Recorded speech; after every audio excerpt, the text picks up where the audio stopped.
Weeks before the January 14th general election, Uganda's intelligence services were working on raw intelligence that radical members of the National Unity Platform Party were planning to burn down Kampala and make the country ungovernable after the elections. In the ever-changing face of cloak and dagger games, there was a dark conspiracy theory that a hostile neighboring state was planning to take advantage of the fluid situation to light a fuse that would snowball into a street insurrection, as has happened in other countries. On 19th December 2018, the Sudanese revolution began with street protests across the country against the rising cost of living, but morphed into sustained civil disobedience for 8 months. On 11th April 2019, the army deposed President Omar al-Bashir. Is to maintain public order. In Burkina Faso, demonstrations and riots began in Ouagadougou in October 2014 after then-President Blaise Compaoré attempted to change the constitution to run again and extend his 27 years in office. Radical youths set fire to the National Assembly, the ruling party's offices, and other government buildings. President Compaoré resigned the presidency and fled to Ivory Coast. Today, in Uganda, the jury is still out on whether this intelligence information was accurate or whether it was embellished by security outfits to feather their nests during the high-octane season of presidential campaigns, or if it was a pretext to crack down on the opposition ahead of the January 14th polls. In an attempt to ostensibly nip this revolution in the bud, security personnel orchestrated and perfected a brutal kidnap campaign whose weapon of choice was the Toyota Hiace drone, which draws comparisons with the Peugeot and Fiat, which were popular with the State Research Bureau, Idi Amin's dreaded security operatives at the heart of kidnappings during the Reign of Terror between 1971 and 1979. So brutal has the campaign been that it has attracted a nearly violent backlash.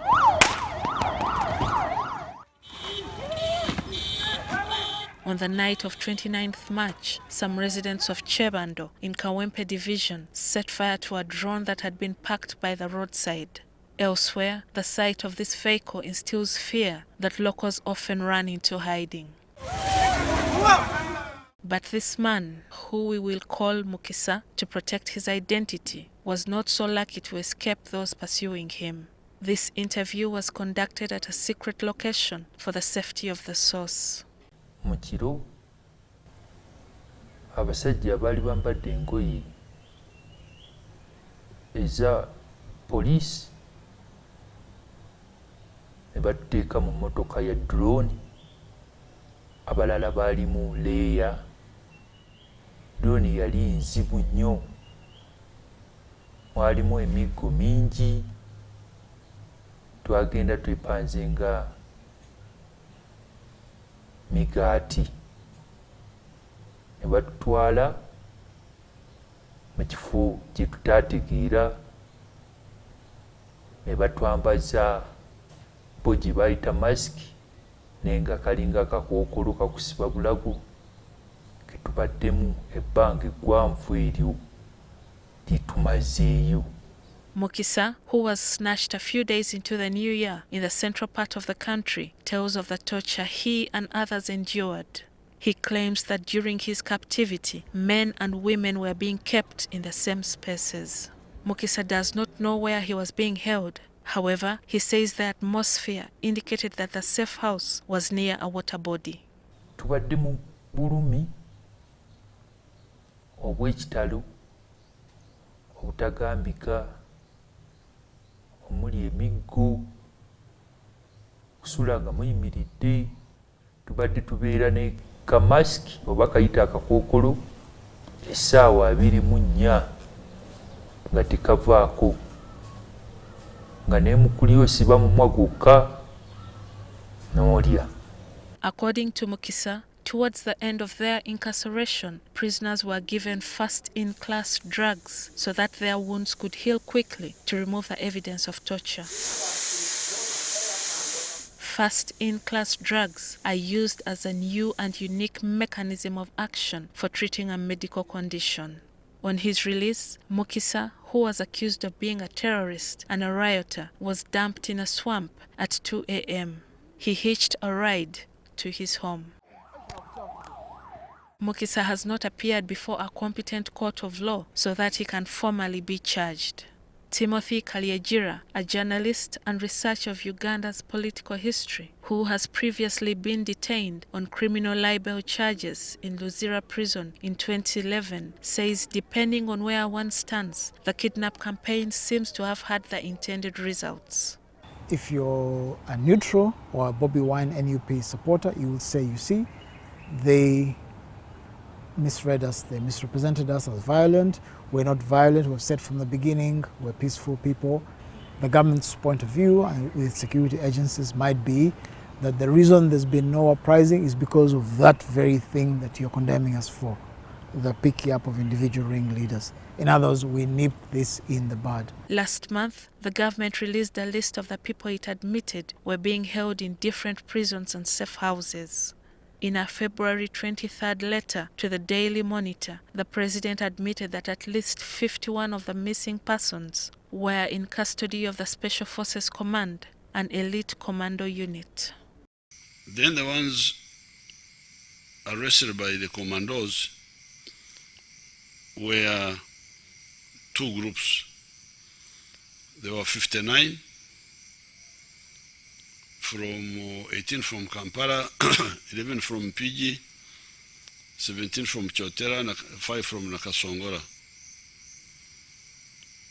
All those, their names are here. The command structure of those in charge of these kidnaps is opaque. These security operatives appear to be highly trained, seem to have unconventional covert and overt methods of operation, and follow a similar pattern where they track down and isolate perceived suspects in drones. Some of these kidnaps are executed in a daring style during the day, but many others are in the dark of the night where victims are raided at their homes. There is also a pattern about the arrests, as many of those detained have Muslim names. This man, who we shall call Rukundo, was kidnapped on January 20th. Rukundo believes he was incarcerated in the basement of the offices of the Chieftaincy of Military Intelligence, or CMI, before being transferred to the military police barracks in Machindia.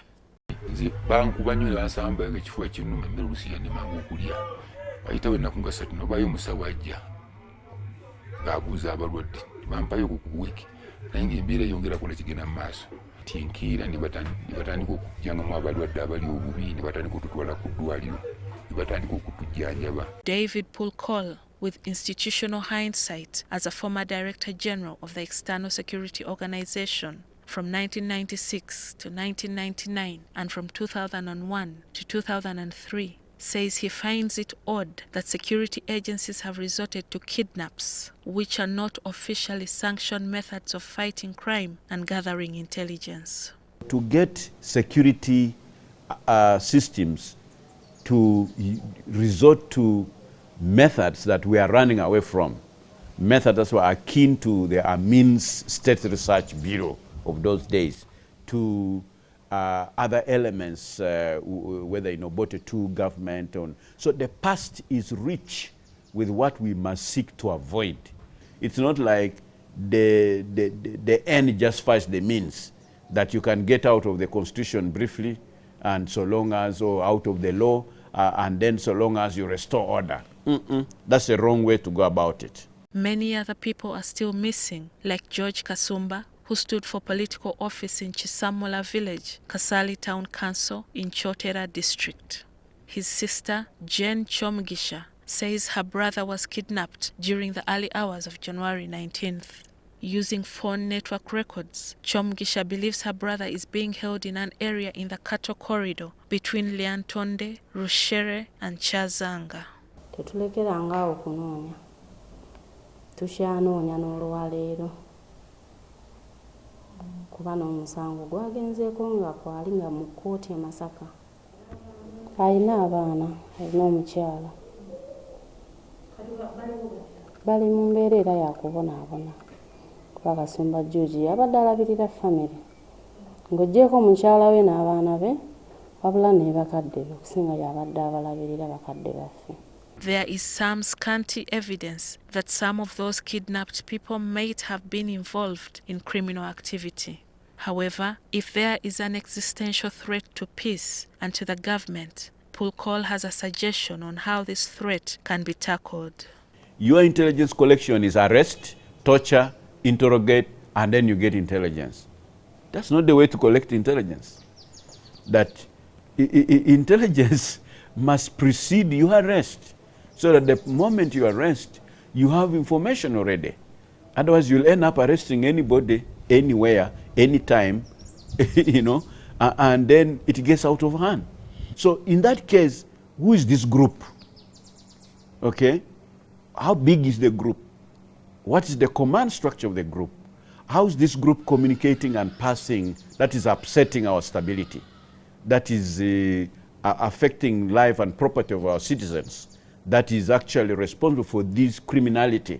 So it's your job to penetrate, okay, and get into it. You cannot get that information just by, you know, arrest, torture, and release, and that they are cooperating now, and so forth. So it must be intelligence-led operations. Kaliegira alludes to the possibility that other unlawful operators could take advantage of the situation, saying this could explain the discrepancies in the number of people who are missing.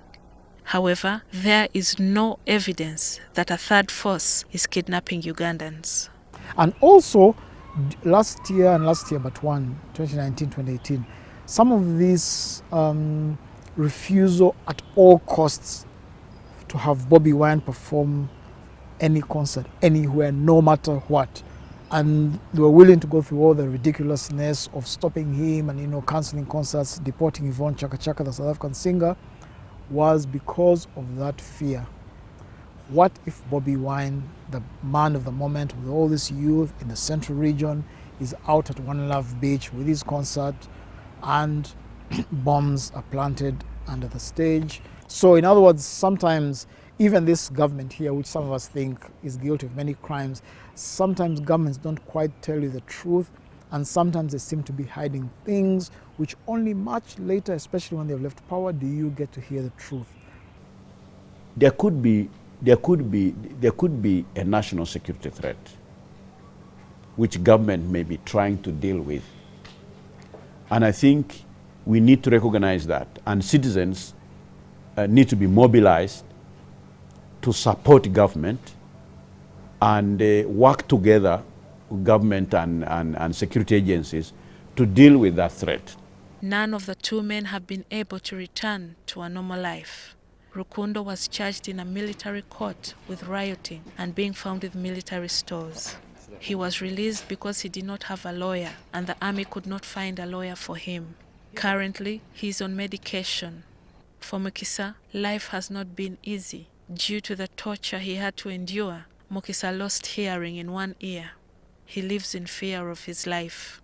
Era kati sawa lino mutima gwange ntambula naye ndi omutima gwange banaddamu ne bankwata ebyo nambirowooza muli ne ngamba naye Mukama Katonda ambeerewo kubanga bwe banzuula nti sirina musango binyambi nkomaawo nsigale n'obulumi bwange bwe bulema bwe nafunamu kuba omanyi bw'ofuna ekintu kyonna ku mubiri ng'okuza oluusi kafuba kagenderemu omukadde akoga nsigale n'ebyo naye Mukama andeke mpanga eri nnyumiza abaana bange n'abazzukulu nga nkaddiye. So what next for Ugandans? For a country with a history of turbulence, and for a regime that established the Justice Arthur Oda Commission of Inquiry into violations of human rights at the advent of capturing power in 1986, the latest cycle of violence stains the national conscience. Does the state have the candidness to sanction a probe and audit its conduct? The arrests are going to continue. There's no other way you can have it. It's going to be pandagari, it's going to be constant tensions. Their fear is Uganda is now ripe for a third force. It is dry grass and there's a match there. The match that lit that dry grass, it's kind of smoldering, is NUP. Their fear is we'll bring in the petrol onto that dry grass. So if you're special forces worth their name, they operate behind the enemy line. They have capabilities. They don't do these things. By now, the special forces would have brought Konyi from wherever he is. That's what special forces do, special SEALs. They don't do these things here. If you have lacked something to do, please don't do it on our citizens. Because there's no more enemies of the state out there. So, and therefore you think now you must have to be relevant to be involved here. Resist that. That's why you're called special forces. Special. What is special in using a drone to pick citizens and make them disappear and dump them in the swamp? So I just pray and I hope that they are not involved in this. For our country to prosper, it must espouse the values of human rights. It's incumbent upon government to bring those who are currently detained to competent courts of law so that they can be tried. But as long as government delays to try the legions of NUP supporters who are currently being held in secret locations, it crosses the conscious line and breaks the bond of trust between itself and the civilian population. Gillian Nantume, NTV, Panorama.